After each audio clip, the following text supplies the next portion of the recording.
the way. Now, one of the other things that I want to get into, and it's this conference schedule thing. I don't think it's difficult. I think if you can play an extra conference game, you do. And that's, again, my opinion. It's not because it's been successful in the Big 12, which is unique because it's just one league, which is what they're going to. Or the Big 10, they play 9, and it's a big league as well, but divisions. And they'll probably get away from that as well, or the Pac-12. If it has to me, are you guys, yes or no, if you're in the FBS, if you are competing for the college football playoff, yes, your non-conference game can be better than most other people's conference games. Should there be a number that each conference plays as far as the number of conference games, or is that up to the conference? No, I think that should be uniform. No, I think it should be uniform in that, we've got a committee that's looking for any excuse to leave somebody out, not to put somebody in. So I would think uniformity is important. And, I think as we move towards a 12-team playoff, which is the likely format that comes, then uniformity is going to be good because the committee is not going to be picking all 12 teams. Some of them will be automatically qualified based on the top 6 conference champions. Not if they go the other route, though. Yeah, that's what the SEC just said yesterday, that they're all for the expanded playoff, but not if there's automatic qualifiers. So if you got rid of the automatic qualifiers, the SEC would sign up today, it sounds like, at least from what they were saying just yesterday. That's their – and they've been saying for months that's their big holdup is the automatic qualifying part. So, yeah, most of us think of it and we're like, yeah, if you win the Big 12, you should be in. Well, I think if you win the Big 12, you should be in. I understand part of the worry with the automatic qualifiers. The SEC is worried about getting as many teams as they possibly can into the tournament. That's why they feel the way that they feel. Everybody else feels like their conference champion should automatically get in. I think both can be right, but I lean towards those who, if you win your conference, then I think you should have an opportunity. Now, I know that creates, well, what about if, the random team with 4 losses who has no business in the playoff wins the championship? Well, maybe they got hot at the end of the year and they're now one of the best teams.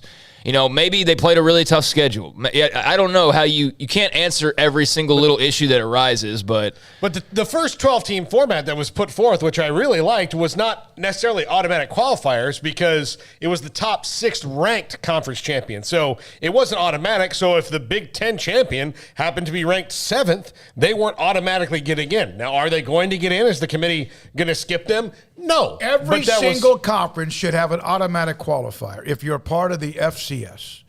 I'm talking about if you're a Power 5. FBS. If you're an FBS Power 5 conference, I don't give a damn if you win a championship and you're 7-7 or whatever you might be, or 6. You have to get in. I also think every single conference then has to decide, okay, how should we play a championship game? Should we just let the regular season be our champion? They're not going to take away that championship game because there's millions of dollars involved.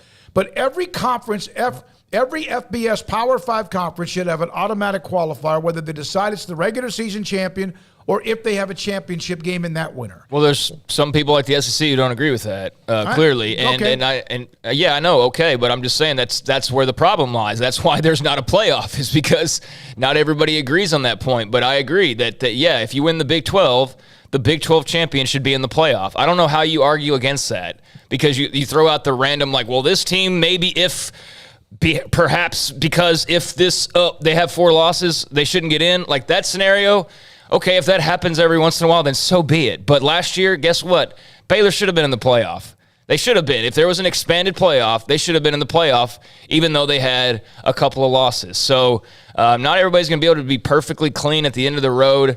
I understand why everybody's got to fight for their territory and all of that, but I do think, if you win the Power 5 conference league, then that just seems like a no-brainer to me. If the Cowboys win the East, are they in the playoffs? Yeah, of course. No matter if they're 8-9 or 9-8 or 15-2.